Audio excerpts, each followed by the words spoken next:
We've been watching a lot of the Supreme Court, and that is where we find founder and president of the Article 3 Project, Mike Davis. Mike, thanks for stopping by to join us for a few minutes here.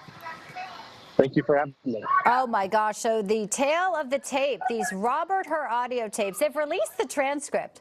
I mean, at some point, you just have to wonder how damaging it is. It's kind of reminiscent of 2020 debate. Here we are. We didn't, get the full story on the Hunter Biden laptop. And yet again, trying to cover for Joe Biden.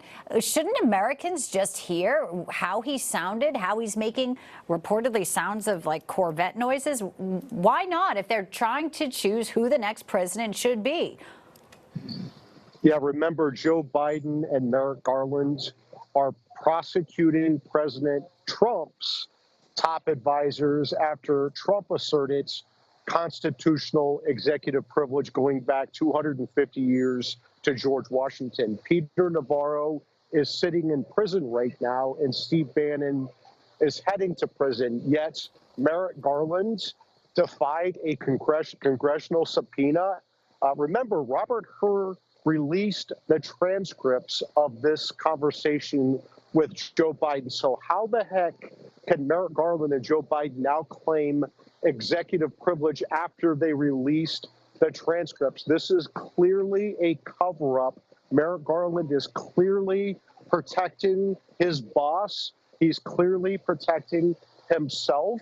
And the House Republicans should hold Merrick Garland in inherent contempt of Congress and order the House Sergeant at Arms to go get Merrick Garland and put him in the Capitol jail until Merrick Garland releases these audio recordings. Well, that's just what Congresswoman Anna Paulina Luna is going to attempt to do tomorrow, Friday. She's going to try to have a full House vote for inherent contempt, as you just said, a sergeant at arms. So many say that the House GOP, they still won't go for it. They talked about defunding special counsel.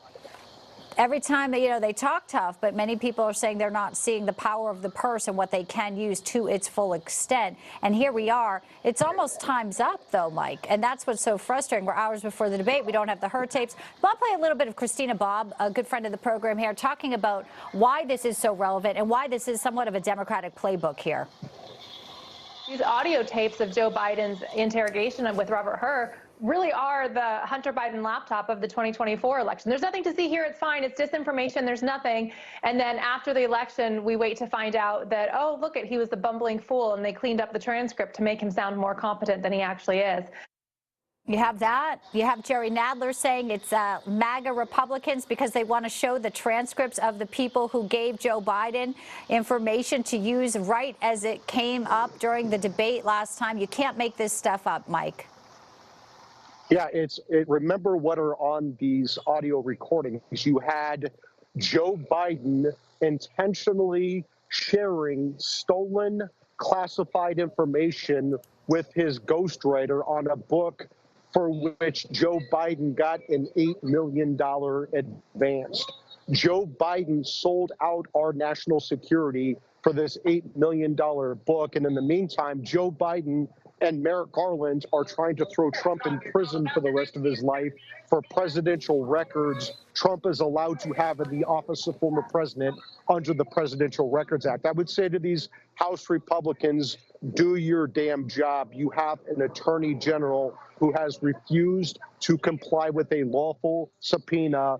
He's asserted a legally frivolous claim of executive privilege. He's thumbing his nose at Congress. His Justice Department is not going to do anything about it, so the House must do that through Annalena Paulina's motion for inherent contempt. We'll watch it tomorrow closely. We're watching tonight the debate. Our coverage begins at 8 p.m. A little bit different here. They will be muting microphones. Maybe if you talk about some of this stuff, your time's going to be up. We know that. They put out an explainer, as if Americans, don't understand how a muted microphone works. We know our audience at Newsmax, pretty savvy folks. We know why they're doing this.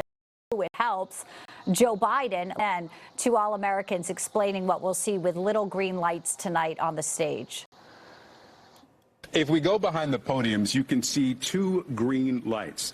When they're on, they signal to the candidate his microphone is on. When the green lights are off, they signal to the candidate his microphone is off.